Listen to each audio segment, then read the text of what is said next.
મિત્રો, આજે આપણે પાસ્ટ કન્ટિન્યુઅસ ટેન્સ એટલે ચાલુ ભૂતકાળ શીખવાના છીએ. ગઈકાલે તમે કન્ટિન્યુઅસ ટેન્સમાં પહેલો પ્રકાર છે પ્રેઝન્ટ કન્ટિન્યુઅસ ટેન્સ જોયો, જેમાં રહ્યો છે શબ્દ ગુજરાતીમાં આવે અને એનો નિયમ એમ ઇઝ આર આઈએનજી આવે. એ જ પ્રમાણે આઈએનજીના નિયમ જોયા. હવે અહીંયા આપણે ચાલુ ભૂતકાળનો નિયમ છે વોઝ વેર આઈએનજી આવે. એટલે એકાદી ઘટના ભૂતકાળમાં થઈ ગઈ હોય અને ત્યારે તમે ત્યાં પ્રેઝન્ટ હોય તો એ ચાલુ ભૂતકાળ આવે. આપણે કીધું એ પ્રમાણે આની અંદર વાક્ય 7 આપેલા છે.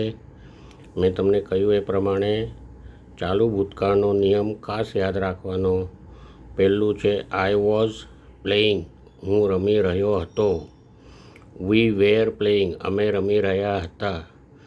યુ વેર પ્લેઇંગ, તું અથવા તમે રમી રહ્યા હતા.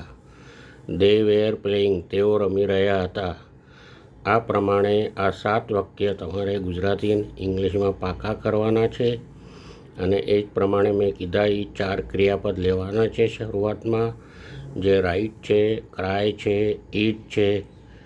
એ 5 ક્રિયાપદના બી 7 વાક્યની તમારે પ્રેક્ટિસ કરવાની છે. અને આ આપણો આજે ચાલુ ભૂતકાળ છે એ પૂરો થાય છે. એની આગળ હવે આપણે ચાલુ ભવિષ્યકાળ. ચાલુ ભવિષ્યકાળમાં બી નિયમ છે રહ્યો હશે. એટલે એકાદી ક્રિયા ભવિષ્યમાં થવાની હોય અને એ આપણે હાજર રહેવાના હોય તો આપણે ચાલુ ભવિષ્યકાળ વપરાય છે. આના માટે આપણે જે નિયમ છે એ શેલ અને વિલ અને પ્લસ આઈએનજીનું રૂપ આવે. આ એનો નિયમ છે. જેવી રીતે આમાં આપ્યું છે આઈ શેલ પ્લેઇંગ, હું રમી રહ્યો હોઈશ. વી શેલ બી પ્લેઇંગ, અમે રમી રહ્યા હોઈશું.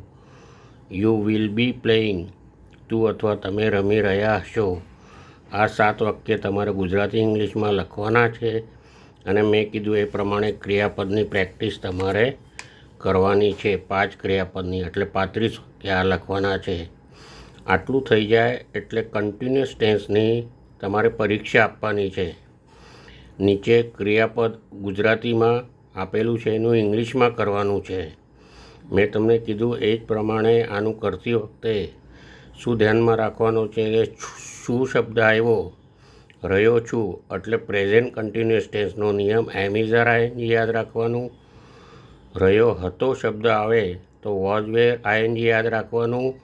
રહ્યો હશે શબ્દ આવે તો શેલ અને વિલ યાદ રાખવાનું. અને શેલ અને વિલમાં બી ખાસ આઈ અને વી સાથે શેલ આવે અને બીજા સાથે વિલ આવે. જેવી રીતે મેં કીધું એ પ્રમાણે પેલું વાક્ય કરીને બતાવું છું.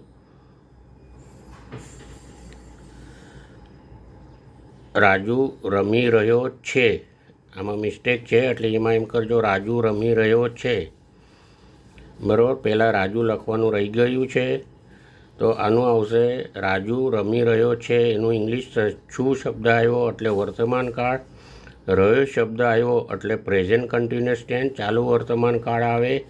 એટલે રાજુ ઇઝ પ્લેઇંગ આવે. એ જ પ્રમાણે બીજું વાક્ય જો સીતા ગાઈ રહી હતી. રહી હતી એટલે પાસ્ટ કન્ટિન્યુઅસ ટેન્સ આવે. વોઝ વેર આઈએનજી આવે. ગાવું એટલે સિંગ આવે તો એનું સિંગિંગ થાય. તો સીતા ઇઝ સિંગિંગ આ રીતે આવે. આ રીતે તમારે આ 15 વાક્યની પ્રેક્ટિસ કરવાની છે અને એના જવાબ બી આગળ આપેલા છે, એ જોઈ લેજો.